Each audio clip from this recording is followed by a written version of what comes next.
Peter Credlin, live on Sky News Australia. Good evening and welcome to the show. I'm Caleb Bond in for Credlin for the week, and stay tuned to Sky News now for any further updates on what's going on in Far North Queensland. Well, let's take a look at tonight's top stories. Here's what's coming up on the program. The government's gearing up to release a convicted terrorist back into the community. This is despite his ongoing preaching of jihadist extremism in prison. I'll have more on that in just a moment. Devastating floods, of course, are ravaging Far North Queensland. We'll bring you the latest. We have some incredible footage of a man up a tree in the Annan River. Absolutely horrifying. Now, just how close did New South Wales come to running out of power last week? We'll have new information for you as Labor's Green Dream continues to push our energy grid to the brink, and the Prime Minister has a new nickname, not Airbus Albo, but Airbrush Albo, because of how hard he's trying to get us all to forget the whole Voice to Parliament referendum business and everything else he failed to deliver in 2023. But James Morrow remembers, and he'll join me next. As we approach the end of 2023, I'm so grateful for the privilege I have of working for Australia, and I look forward to delivering even more in 2024. Now, how can the federal government seriously justify its decision not to oppose the release of a terrorist into the community? Abdul Nasser Ben Brika is set to be released on Saturday. He plotted to bomb the MCG, Crown Casino in Melbourne, and the Lucas Heights nuclear reactor in Sydney. When his 15-year sentence ended in 2020, the Morrison government applied for a continuing detention order, which allows the court to re-detain terrorists at the end of their sentence if they pose an unacceptable risk of committing a serious terrorism offence.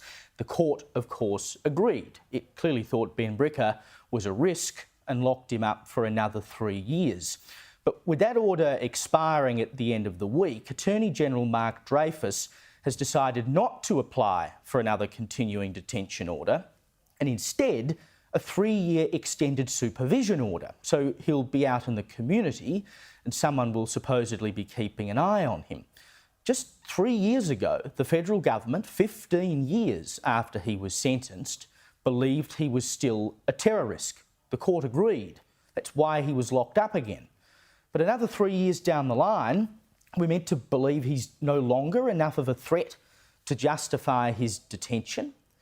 Mr Dreyfus's office told the Herald Sun today that if there is no proper factual or legal basis for making an application for a continuing detention order, it is not legally possible for the Attorney-General to make such an application. How can there be no proper factual or legal basis on which to seek the detention of a terrorist? But I guess we know the Attorney-General has been a real stickler for respecting the law lately. I will not be apologising for upholding the law. I will not be apologising for pursuing the rule of law, and I will not be apologising for acting. Do not interrupt. I will not be apologising for acting. I will not be apologising for acting in accordance with a High Court decision. Your question is an absurd one. How funny that he gets all worked up about defending himself and his government, but he's not so enthusiastic about defending us from convicted terrorists. That spray at Sky News reporter Olivia Casely was, of course, in relation to the hundreds of immigration detainees, many of them hardened criminals, who were released into the community after the High Court decided their detention was invalid. Some of these people, as we know, have allegedly reoffended, including assault. All Ms Casely asked was whether the Home Affairs Minister Claire O'Neill would apologise to the alleged victims of these released detainees, and then Dreyfus went off his brain. But he rather missed the point, just as he is missing it now with Ben Brika. No one denies that the decision to release immigration detainees was made by the High Court. It wasn't a decision of the government. But what was a decision of the government was whether or not to draft and pass legislation that would allow these people to be re-detained. They didn't do it. It didn't come until after some of them allegedly reoffended. You could have fixed the problem before it started, but you chose not to. And again, in this case with Ben Brika, You have the opportunity to apply to the court for him to be re-detained, and you're choosing not to. And again, you dress it up in this nonsense about how it's just upholding the law. You say it's not legally possible because there's no factual or legal basis to do so. In which case, we are owed an explanation as to what has changed. How, if Ben Bricker was a danger to the country 3 years ago, is he not anymore? Has the bloke been de-radicalised in the past 3 years, despite the fact it didn't happen in the 15 years before that? Again, a continuing detention order can be imposed if someone poses an unacceptable risk of committing a serious terrorism offence. What about Ben Bricker has changed in the last 3 years that means the Attorney-General believes he is not a risk to the community? We haven't received any such explanation. And not only are we releasing a convicted terrorist, we're releasing him into a world where the risk of terror and tensions between the West and Islamists are heightened. The past few years have been pretty cruisy in terms of our concern about terror. The world's been reasonably stable and there hasn't been much worry of terrorism at home. How quickly we forget, of course. I mean, it was 9 years ago this month that the Lindt Cafe siege happened in Sydney. There were 6 Islamist terror attacks in Australia between 2015 and 2018 and one planned attack that was stopped. Since then, things have been pretty quiet. But now we have this war between Israel and Palestine, and it's raised racial and religious tensions in a way we haven't seen in years. And it has, of course, inspired tens of thousands of people to march through the streets of capital cities in support of a genocidal Islamist regime. I mean, for heaven's sake, the day after the October 7 massacre of Jews committed by Hamas in Israel, we had people on the steps of the Opera House shouting, "Gas the Jews," and a warning some people may find this footage distressing. The New South Wales Police, by the way, still can't work out whether they heard what we all heard in that footage. But this is the environment into which Ben Bricker is about to be released. A time when you can shout "Gas the Jews" and no one does anything about it. A time when there's seemingly wide support from useful idiots for an Islamist terror group in Hamas. The Australian Strategic Policy Institute's Malcolm Davis warned of this danger today. Dan Tien is correct. The threat has got worse. If you look at October the 7th and the events after that and the risks of radical Palestinian supporters or Hamas sympathisers in this country taking action against Australia, I think that's very real. So I think it is a risk that should not be taken. This is the fire pit that helps breed terror. Terrorists believe in what they do. They believe it is the right thing, that they're serving a higher purpose and a righteous cause. The scenes we've witnessed on the streets of Melbourne and Sydney, the synagogues targeted, the hostage posters ripped down, this all sends a message to would-be terrorists. Now, maybe Ben Bricker has been miraculously de-radicalised in the past 3 years. It seems highly unlikely, but who knows? But even if the Attorney-General felt comfortable that he was not currently of the mind to plan and carry out an attack, surely it's obvious that we live in a time when radicalisation is more likely than it has been for a while. Just as the government was missing in action in the release of immigration detainees, they're missing in action on the release of a terrorist.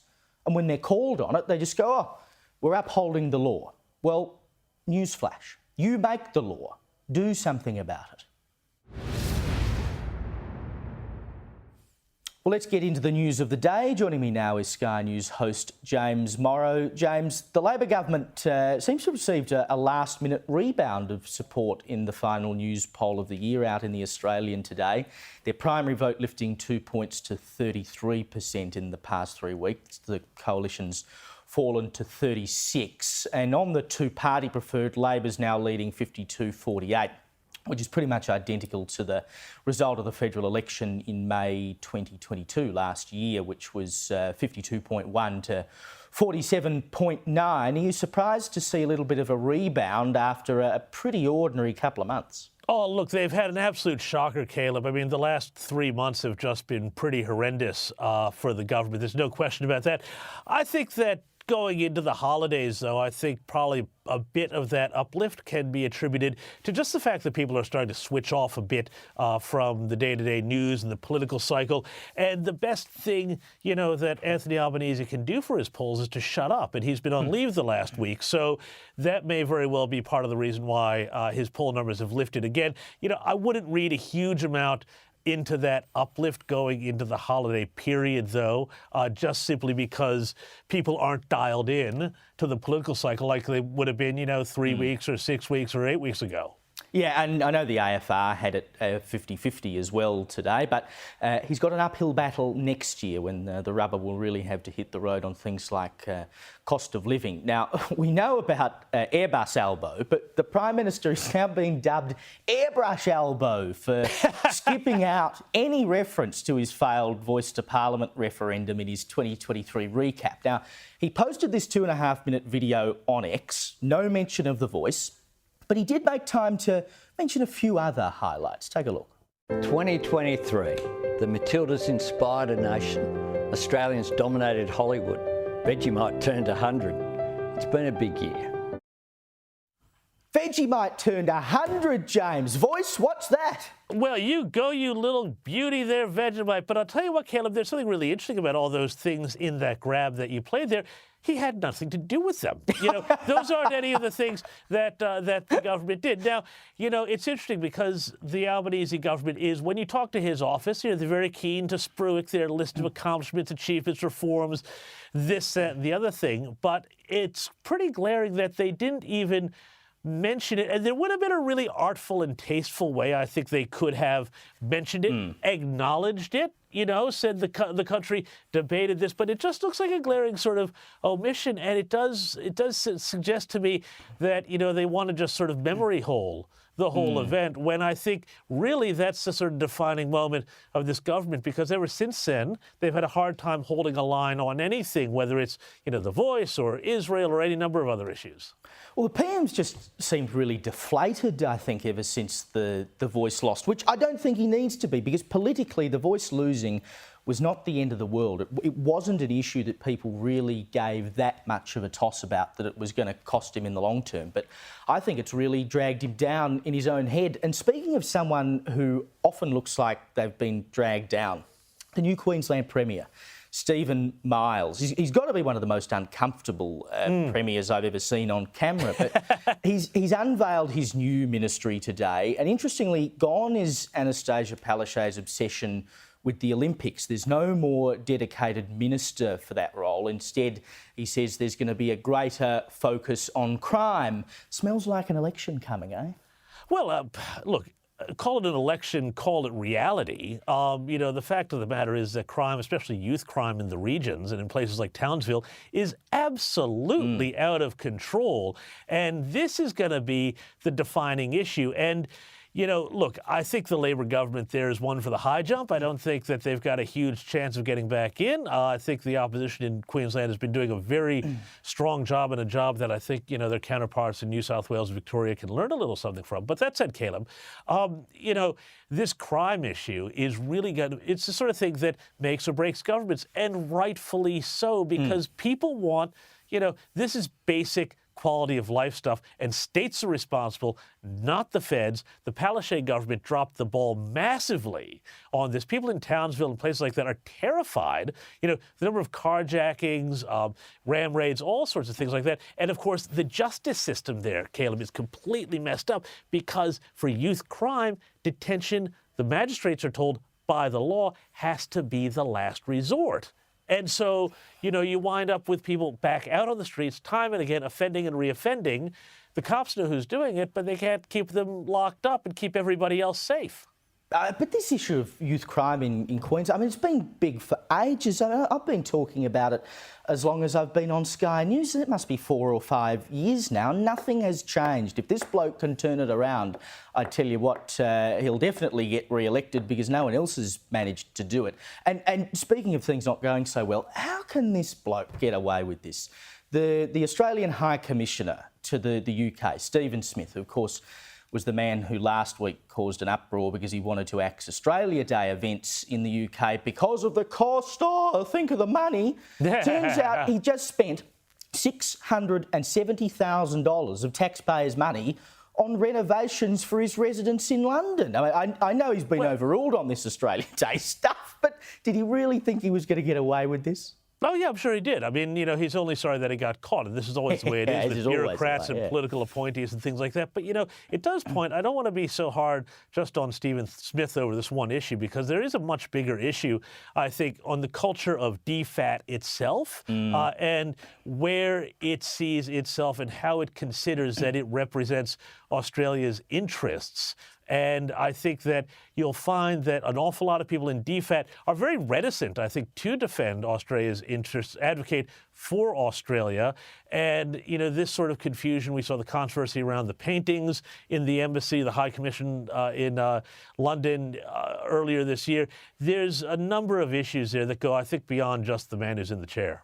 Now, James, before I let you go, you're obviously a Yank. I hope you don't mind me saying that I might be up in front of HR You've outed me here. for some sort of racial slur now. And I know you enjoy travelling as well. So if you happen to be back in the US soon, maybe you should fly with Southwest Airlines, because if you are a passenger of size, as they're calling it, you can request a complimentary seat, up to 2 seats, so you can get a full row to yourself to accommodate your girth. I mean, can I just identify as a passenger of size and get a whole row to myself? Sounds brilliant. Well, look, I don't know, Caleb, and I'm, not exactly sure what you're implying here about, my holiday diet. And it's not even Christmas or New Year's yet.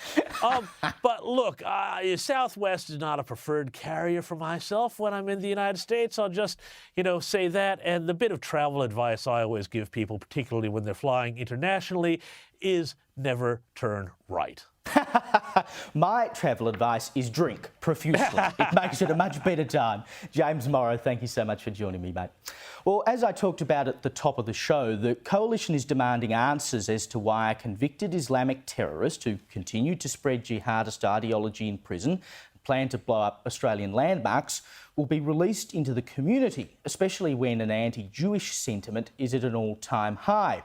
Abdul Nasser Ben Brika, as I talked about, previously had his citizenship revoked due to his terrorism conviction, but on the 1st of November this year, the High Court restored it with a 6-1 vote, and he's now set for release after serving his 15-year sentence and a further 3 under a detention order. Joining me now is Greg Barton, Professor of Global Islamic Politics at the Alfred Deakin Institute. Greg, does the government actually have the power to keep this man locked up? They did it 3 years ago. Why not again? The simple answer, Caleb, is it's not easy. They were successful 3 years ago in going before a magistrate and saying, we've got a case here for a continuing detention order for 3 years. And so the time is up now to go before a magistrate and make that case again. They've been advised that that case is not going to stand up because they don't have the evidence to support it in terms of the threat posed by Ben Brika. I mean, there's a history to this, but their next best option is to go for an extended supervision order, which they've applied for. And we understand tomorrow Justice from the Supreme Court of Victoria will make a finding on that. It's expected there will be an extended supervision order. Now, that seems to be the best option available to the government. And I don't think it's a partisan issue here. I don't think it would matter who was in government. The law is the law. You're sort of stuck with these difficult circumstances. The good news is that we have good mechanisms in place to guarantee security. The extended supervision order strengthens that. It would mean that Ben Brika would be limited about who he can meet, particularly online, and would be under surveillance. He knows that he's going to be under surveillance in any case. As you said, he served a full 15 years, a further 3 years of a continuing detention order. I think many people think it would be lovely if we could just keep him locked up forever.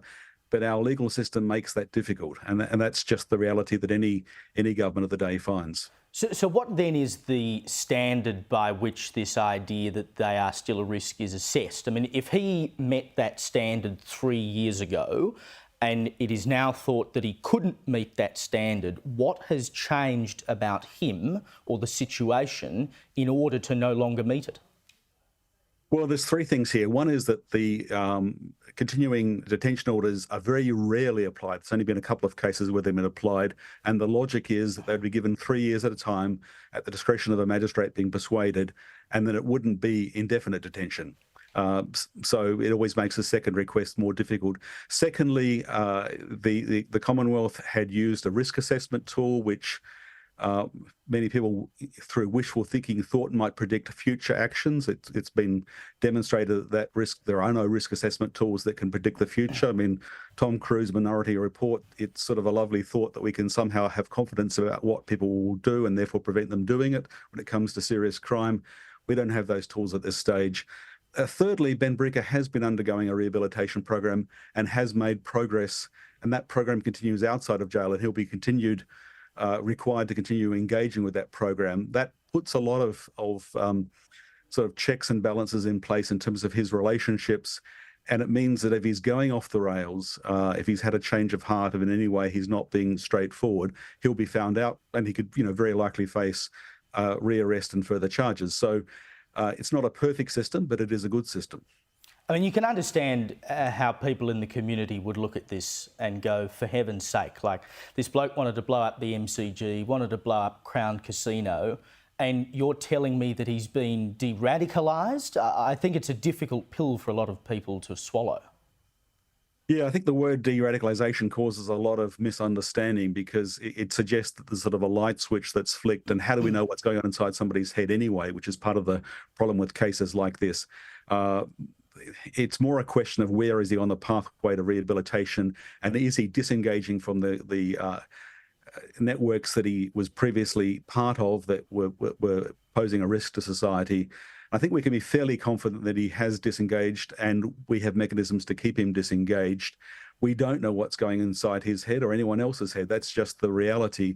We do live in a time when we have, as you've highlighted, fresh concerns about terrorism and violent extremism. The awful situation that's happening in Gaza and with Israel and Palestine is a real cause for concern. But frankly, given our scarce resources and the limits of what we can do, there are sort of higher risk individuals than Ben Bricker. I mean, Ben Bricker back in 2005, when Operation Pendennis was underway with these 2 cells in New South Wales and in Victoria, that was the biggest risk we'd faced at the time. But things have moved on. We've lived through the Islamic State years since then, and we have a heightened risk of far-right extremism as well, which all gets rolled in together. So I can understand that police and authorities saying, yeah, we were paying attention to the threat, but in terms of the matrix we work with, there are other people and other things that are of more immediate concern. That doesn't mean that Ben Bricker is forgotten. It doesn't mean that if he walks out of jail after 18 years, that he's free to do what he wants. But it does mean that the system's in place to keep an eye on him whilst focusing on more immediate threats. Now, we've had yet another radical Sydney-based cleric calling for the destruction of the West through holy war. I mean, it was just days after the New South Wales police and the federal police dropped their investigation into similar hate preachers at this same place. Brother Muhammad had this to say at the Al Medina Dua Centre in Bankstown on Friday about the Israel-Palestine conflict. Take a listen. This has to be a spark for the Ummah and a spark to the final solution. To unite the Muslim world under one leader, the Khalifa, the Imam, the Sultan, that implements the Sharia of Allah subhanahu wa ta'ala, and he sends the Muslim armies to defend the lands of Islam.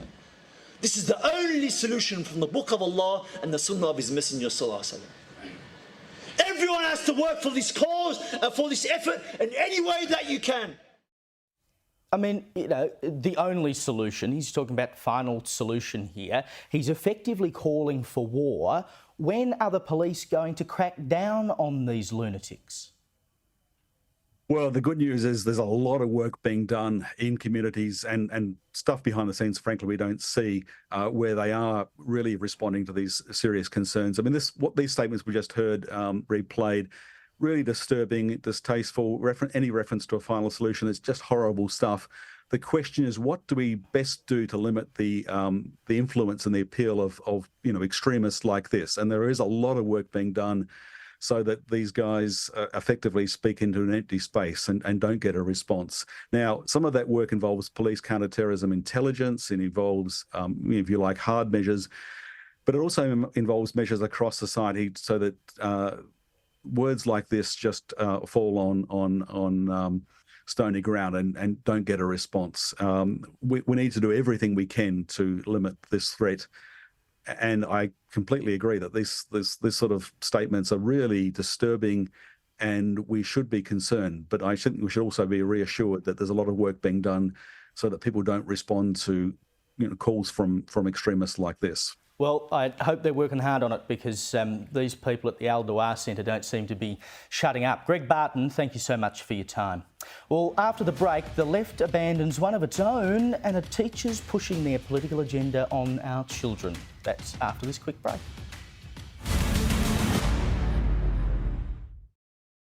Well, lots to get through with my panel this evening. Joining me now is Nationals MP for Hinkler, Keith Pitt, and Deputy Executive Director of the Institute of Public Affairs, Daniel Wild. Gentlemen, welcome. The Prime Minister's under pressure from unions and Labor's left to increase their climate targets to be more in line with the states and territories, and it comes as the new Queensland Premier Stephen Miles has pledged to make climate change a priority, which of course is a shared policy position with the United Workers Union boss who backed him in for the top job.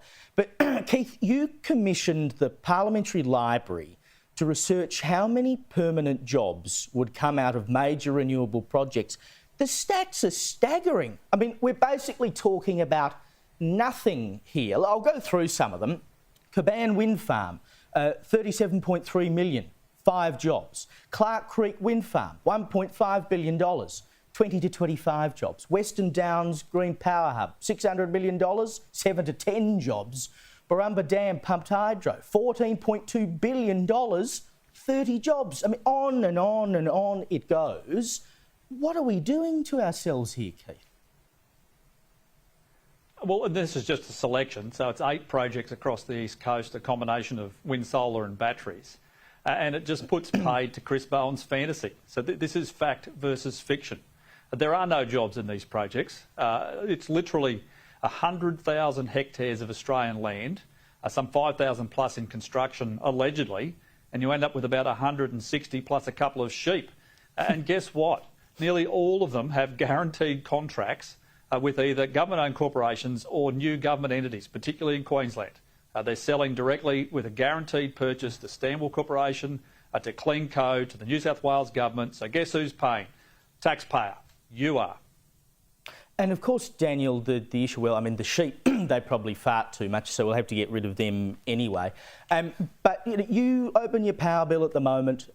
You know exactly how bad things are. We've got here in New South Wales, last week they were telling people, turn up the thermostat on your aircon because we might run out of power. It's going to be 36, I think, tomorrow in New South Wales again, so in Sydney specifically, so who knows what's going to happen. And you've still got these acolytes in the Labor Party saying, no, we need to go harder. Oh, because it's worked so well to this point.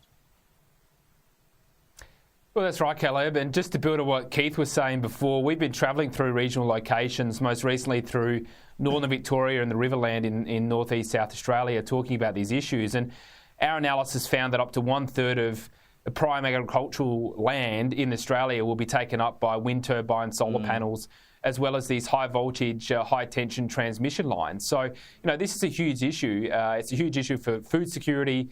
You mentioned the energy bills. They're only going to go further up as we're decommissioning our baseload power. I don't think there's anyone in government that fully understands or appreciates just the sheer volume of land that you need in order to hit these net zero mandates and targets. And I'd encourage these inner city politicians and bureaucrats to get out to the country and talk to local farmers, because this is a huge issue. Go on, Keith. Oh, absolutely. There's a couple of us that understand. That's why we fought this stuff for 10 years. I mean, if only more seriously, did. People used to pay me for this advice. It's ridiculous. Speaking of ridiculous, teachers, we sort of know that they're a bit lefty, but it's continuing on unabated. In Victoria now, you've got more than 700 teachers and school staff have signed their names onto an open letter urging the federal and state education ministers to condemn human rights abuses being carried out by Israel, and also to protect, quote unquote, protect children's and young people's well-being in regards to Palestine. What are they on about, Keith? Look, education for me is pretty straightforward. I want our kids to be taught how to think, not what to think, not how to protest, Novel not how idea, to get out there and Keith. demonstrate. You're not saying that kids should be equipped to make their own decisions, are you?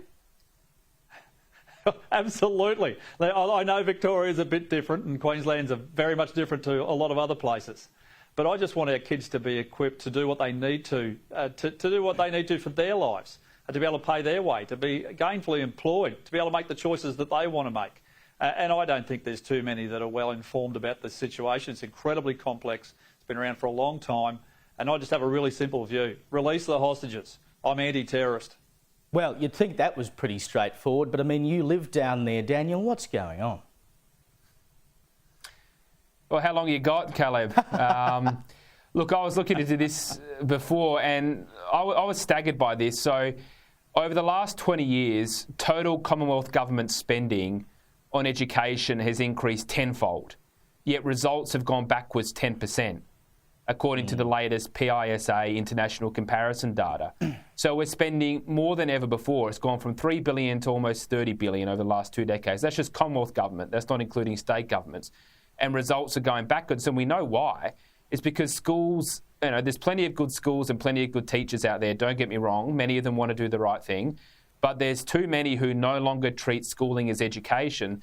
They treat it as an indoctrination factory, and they bring in their ideological biases and their activism, and they're pushing this into students who just simply are not equipped with the faculties or the capabilities, as Keith says, to understand these incredibly complex international situations. So it's no wonder that our school results are going backwards.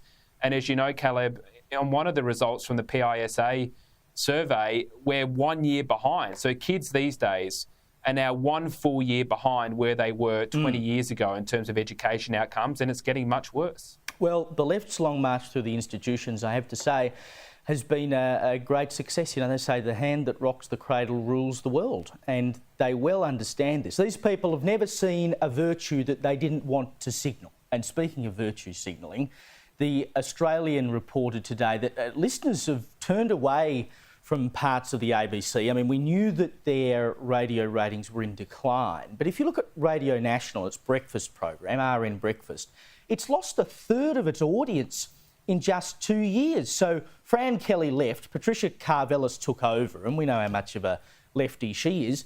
The audience clearly can't stand it anymore, Keith. Well, you know what's missing, Caleb? It's you. It's Caleb Bond, it's Daniel Wild and me. There should be more of us on Radio National. Oh, PK, mate. if you're watching, I know you are. You desperately need us to get back on, mate. I actually like doing interviews with Patricia Carvelis. She can be a tough interview and you have to be prepared. So I think it's just a matter of, you want more people on with a broader view. And once upon a time, the ABC used to be about balance. Who'd have thought it? Don't start rumours about me going to RN Breakfast. I don't want to have that discussion with the bosses. But if it was the three of us... You're going to pay a rise. Well, it's public money, so you'd want to get one, wouldn't you? But if it was the three of us, we'd have to come up with what our, radio name is. Like it's, Keith, Cal and Dano or something like that. You got to pep it up a bit.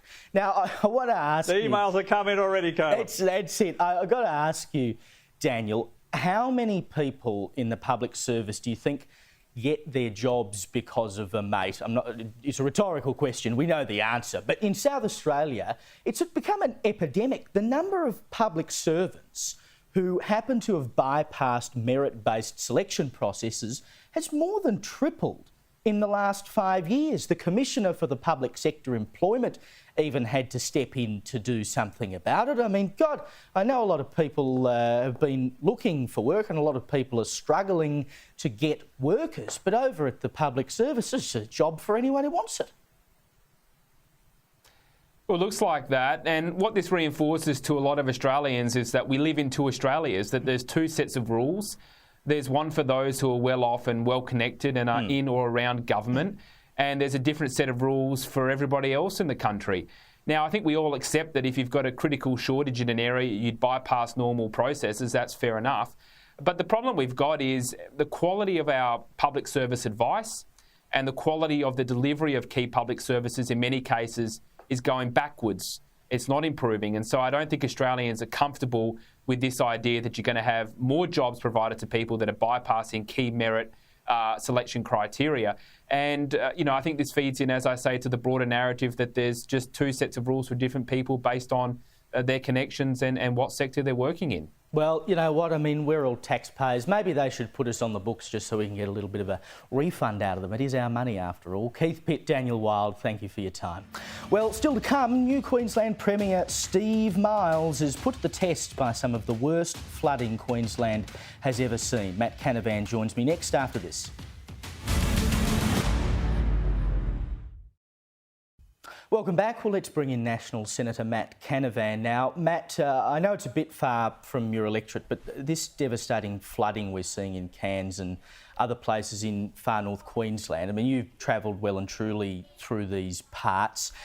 One person we've heard has died. Thankfully, we've found out that's not related to the flood itself. But, Cairns is in a pretty precarious situation here. They were in danger of not having any clean water. We're hearing stories about sewerage pouring out into streets. This is a serious situation. It's absolutely devastating and tragic for people up there in Far North Queensland. I haven't seen anything like this, and I don't think many of us alive have seen anything like it. It's absolutely devastating. Right now, the main thing is that people do stay safe, and as you say, there's been this tragic death that might not be directly linked to the flood itself, but is still tragic. And we just hope people do stay safe, because there's obviously a very dangerous situation out there. It would seem the federal government is bringing in the assistance and doing the right thing. That's what needs to happen here. All levels of government have to come together and help out as much as we can. And then, of course, there's going to be a massive clean-up for the people of Far North Queensland, a huge clean-up. The best thing that other Australians could probably do for the people of Cairns is to cancel your holidays and maybe book one if you're looking for somewhere to go in the next couple of months, because I know from my experience here in Rocky, things get cleaned up pretty quickly after a flood. So I'm sure in a few weeks' time, Cairns will look fantastic and you'll have a great time there if you go up there. Yeah, and it's just particularly sad. I mean, it's sad any time it happens, but right before Christmas, losing your house, it's the worst time you could think of it happening. And stay tuned to Sky. We'll keep you updated on all the latest news, and we'll go to the ground in Cairns in a few minutes' time. But we've had some incredible but horrifying footage come into the newsroom today of a man stuck up a tree in these floodwaters in the Annan River, and it really brings home how dangerous this situation is. I mean, the poor bloke is just stuck there.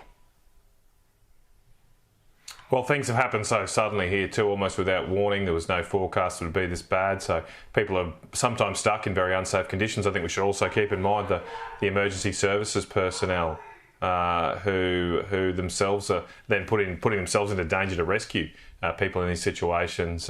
It's a great sacrifice that they make, and a lot of them are volunteers that do this. So we're just so lucky we have those people in our society that do that. We come together as a nation right now, and as I say, hopefully we continue to see people stay safe and not have the sort of sizable fatalities we saw with the Brisbane and Toowoomba floods about a decade ago. Now, the PM's under pressure from the unions, and Labor's left to increase their climate targets to be more in line with the states and territories, like I talked about before. And, Stephen Miles, I'm going to start calling him Morose Miles, I reckon, because when you watch him on the screen, he just looks so uncomfortable and sullen, like he doesn't want to be there. But he said, he's going to make climate action a priority. It's all come from the UWU, of course, who installed him in the job. But I spoke to your colleague Keith Pitt just before about research he did with the Parliamentary Library about how many permanent jobs would come out of major renewable projects. The stats are staggering. I mean, there are basically no permanent jobs to be created by any of these major wind farms, solar farms, hydro projects, etc. I mean, what are we doing it all for? And they cost, like that one there, $14.2 billion, and they're going to get 30 permanent jobs out of it. Value for money, mate. Yeah.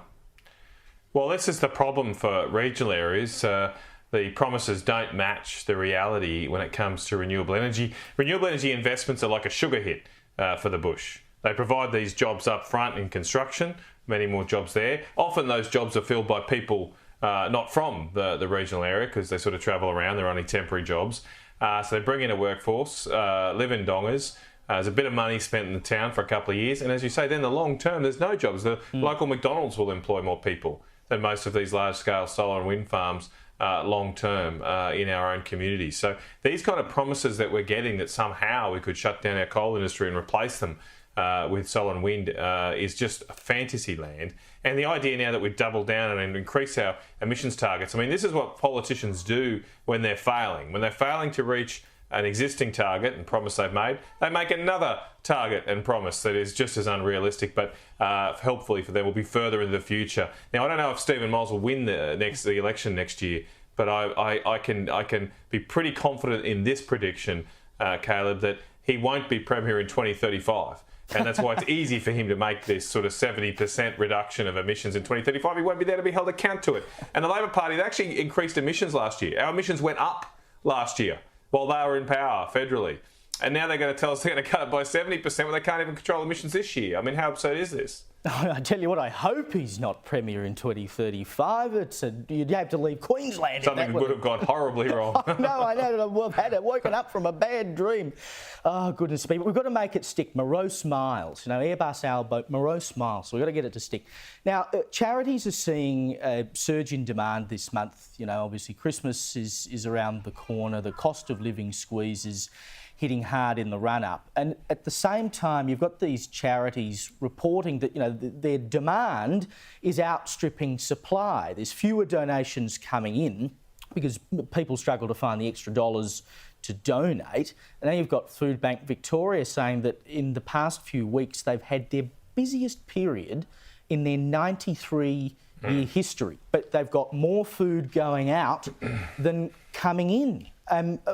They've done great work, outfits like Food Bank, to keep people afloat. And increasingly, what they talk about is the people who are coming to get stuff from them are not unemployed or homeless.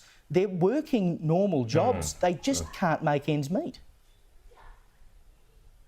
Yeah, well, the working poor among us has skyrocketed under this Labor government. And of course, there are some things out of the government's control, but there are very, very significant things in this federal Labor government's control that they have totally botched. The most prime example of that is the immigration intake. We were coming out of COVID when the Labor Party came to power. Obviously, we had to open our borders and there was a need to bring in some workers to help fill skill shortages. But this government just opened the floodgates, including to hundreds of thousands of students who are clearly not filling a skill shortage in Australia, and they totally botched that. They don't have enough houses or infrastructure to keep pace with this level of migration growth, and that has caused many Australians to not have housing themselves, many Australians to have increased costs, and exacerbated the high inflation, high interest rates environment. Now, we know the government stuffed it up because now, after the horse has bolted, they're trying to reduce the numbers, or they've said they're going to reduce in the next few weeks, but this is a massive stuff up from this Labor government, and it's hurting, as you say, hurting the working poor, hurting my people amongst who are working hard and shouldn't have to join a bread line or to live in a tent in a developed country like Australia. No, Matt Canavan, Merry Christmas. Thank you for joining me, and Merry Christmas to you Merry Christmas to the kids too. Sounds like they've been having some fun in the background there. See you, mate. After the break, we'll cross live to our News Corp colleague in Cairns to give you the latest on the floods there. That's after this.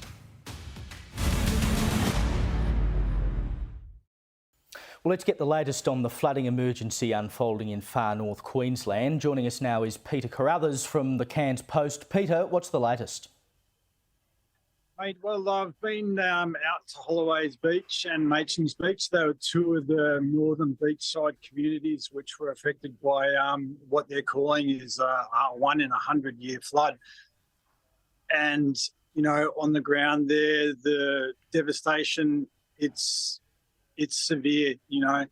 We were invited into the homes of people who had 1 metre, 2 metres of inundation through their homes, mud from wall to wall, appliances that had sort of floated up with the water that was sort of bounced around into walls. There is a street there that has just been literally swept away by the rising flood water. There's huge volumes this torrent that is like torn through the suburb and just sort of washed away everything with it. You know, the people are holding up there still, I imagine, running on a lot of adrenaline, you know, but the reality of the loss, I feel, is slowly starting to sink in as they sort of grapple with the cleanup and the financial loss and the heartache that comes with the loss of those possessions, you know. Well, what we're talking about here, 2 metres of rain, right? I mean, you know, in the old money, that's about 7 foot of rain. That is a serious downpour, and you've got people now who, in the lead up to Christmas, have lost their homes, have lost their possessions, and now face the great challenge of having to rebuild at possibly the worst time that could have happened. Yeah, absolutely. And the reality of that sort of hit home when I was speaking to a woman in Holloway's Beach this afternoon who was mucking out the mud from underneath the Christmas tree, you know, and this flood, it's 2 metres on top of the major flood level. So that's an inundation that has not been experienced in Cairns in living memory. And I think looking at the bomb records, it hasn't been experienced since 1915 or something. So that gives you an idea of the scale of the magnitude of the disaster. And we showed this footage before, but we've got footage of a man who was stuck up a tree with floodwaters swirling all around him in the Annan River. I mean, you can imagine how terrified this bloke must be. He's just sitting up there trying to get out of the way and not get swept away himself. And then you add to that, we've only got a minute left, but they're talking about crocodiles being in the water, as if things weren't hard enough. Yeah, I mean, that's right. And that guy at the Annan River, that sort of shows just how widespread this flood event is. You know, that's around Cooktown, which is north of Cairns, and then we've got the Castlereagh coast south of Cairns. So there's, you know, probably a stretch for about 1,000 kilometres that's been impacted. And the crocs, you know, that's part of life up here in Far North Queensland. And obviously they've got to go somewhere. They don't just disappear when the floodwater arrives, right? So there's a chance that they are swimming around. You know, it's a difficult time, but as Australians, we know we can get through this stuff, and we've got to help each other out. Peter Carruthers, we can keep reading your work in the Cairns Post. Thank you for your time, and thank you for your coverage. Well, champion jockey Damien Oliver retired from his riding career on the weekend, going back to his native Perth for his final day in the saddle at Ascot. He won the third and second last races of the day, and then his final ride became his final win. Comfort Me, Oliver's getting through with Murdomek. Ripcord's coming down the outside. Comfort Me, Ripcord. It's Ripcord, and now Murdomek has got there. Oliver's got the run.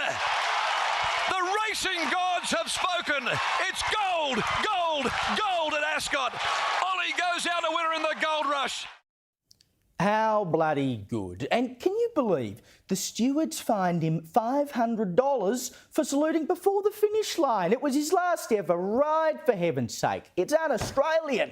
3,189 winners in 35 years and 129 Group 1 victories. The Australian record. They call him the GOAT, the greatest of all time, and he finished like only a great could. Well, thank you so much for your company tonight. I'll be back tomorrow at 6 p.m. Up now, the Bolt Report with Steve Price.